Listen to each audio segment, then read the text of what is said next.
In this video, we're going to discuss the pro-rata rule. Pro-rata is Latin for in proportion. Now, when it comes to your retirement account, the pro-rata rule shows up when you add after-tax money into your before-tax retirement account. Now, when I say after-tax dollars, I'm not talking about Roth employer plans here. If you want some clarity on the subject matter, be sure to check out my video. Now, another instance where the pro-rata rule shows up is when you do a backdoor Roth IRA conversion and you have a traditional IRA lingering somewhere else. It's the exact same pro-rata rule, but that's for another video. So here's the scenario. You've already maxed out your employer plan contribution for the year and you have some sick leave and vacation hours remaining.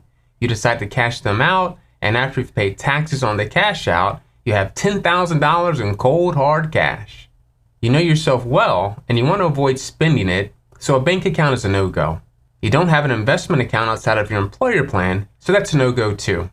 You do some reading, you ask some friends what you should do, and you decide to put that after-tax $10,000 into your before-tax employer plan, thinking to yourself, I'll take it out later once I retire.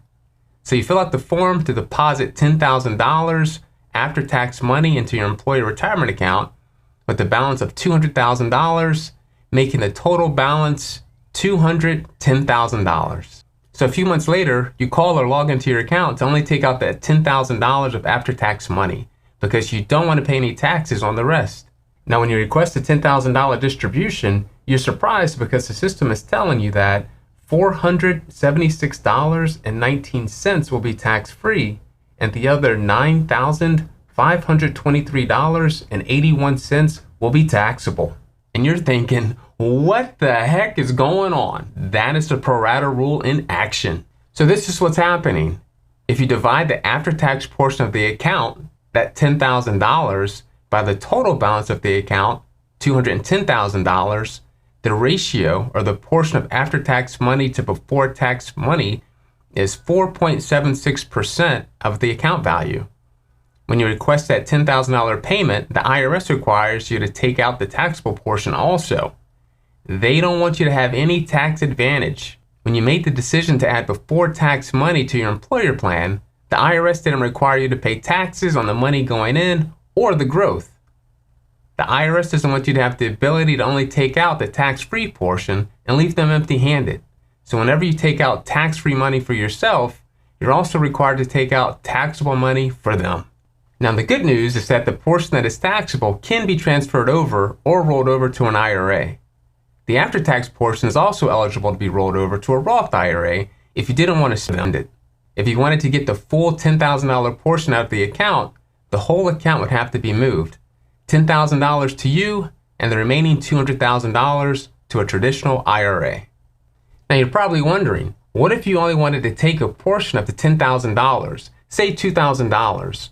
To calculate the pro-rata distribution, all you would have to do is divide the $2,000 by the 4.76% ratio.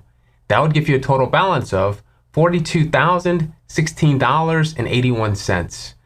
$2,000 would go to you, and the remaining $40,016.81 would transfer to your traditional IRA.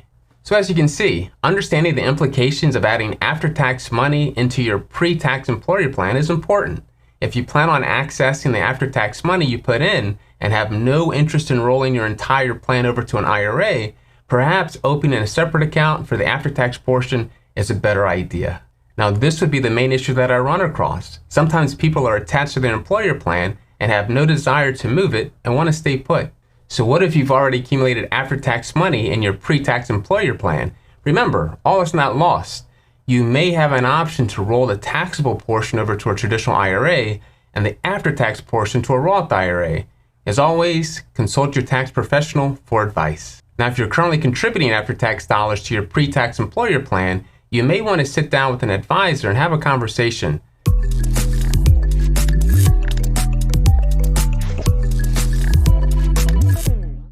Well, as always, that wraps it up. Now, if you find this video helpful, please feel free to pass it along to your friends, family, and colleagues so they can get some great information as well.